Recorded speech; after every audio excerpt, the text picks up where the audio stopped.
Sine, vidi kako, vidi ovo. Marko, vidi.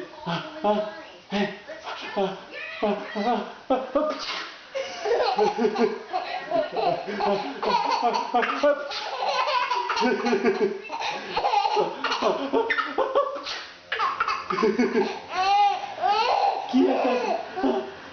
Chi attacca?